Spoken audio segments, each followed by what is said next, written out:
Oh no.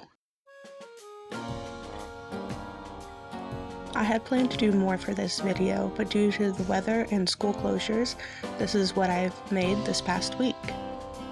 On Monday, both my husband and my best friend's mother suggested that I make some fruit bats.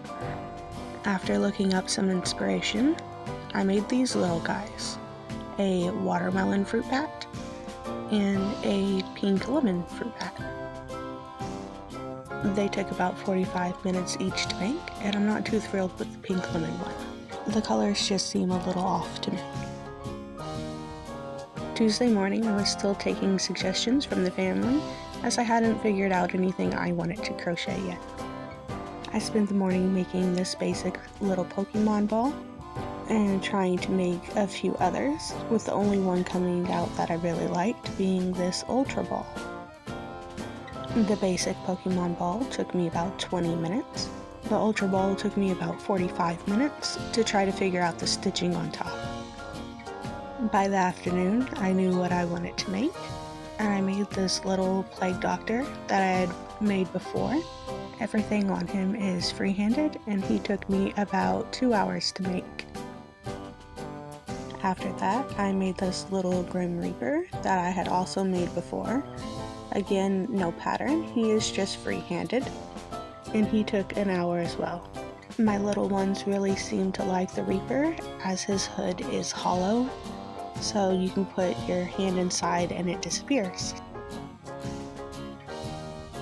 On Wednesday, my daughter suggested that I make some dolls, so I looked up some inspiration. Before starting a doll, I had to warm up a little bit, so I made this black heart. It took about 15 minutes and was a good warm-up for the day. Next, I made this pincushion doll.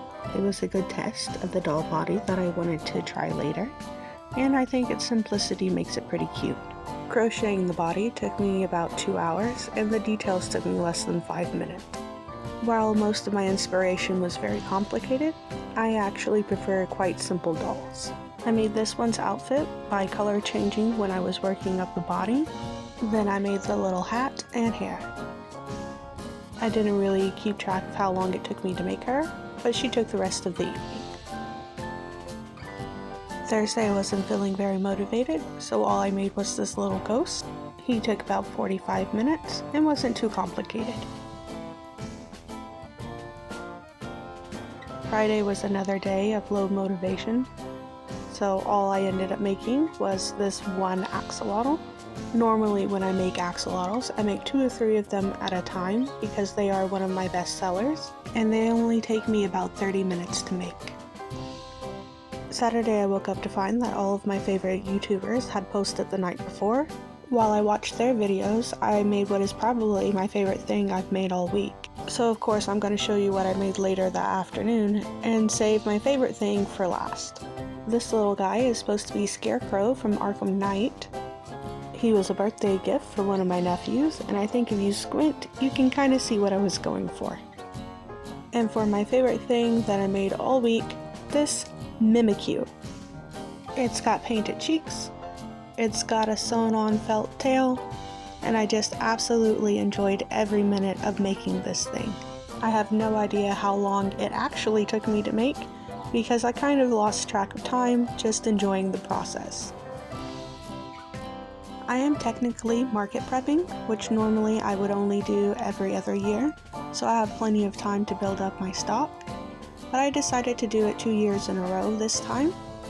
So I set a goal of making at least one thing every day, and that's why even on my low motivation days, I did still try to make at least one thing. So that's everything that I made in 1 week, and if you'd like a pattern for anything that you've seen, leave a comment and I'll try to make it in a future video. If you made it all the way to the end, thank you so much for watching, consider subscribing, and come back next time for something new.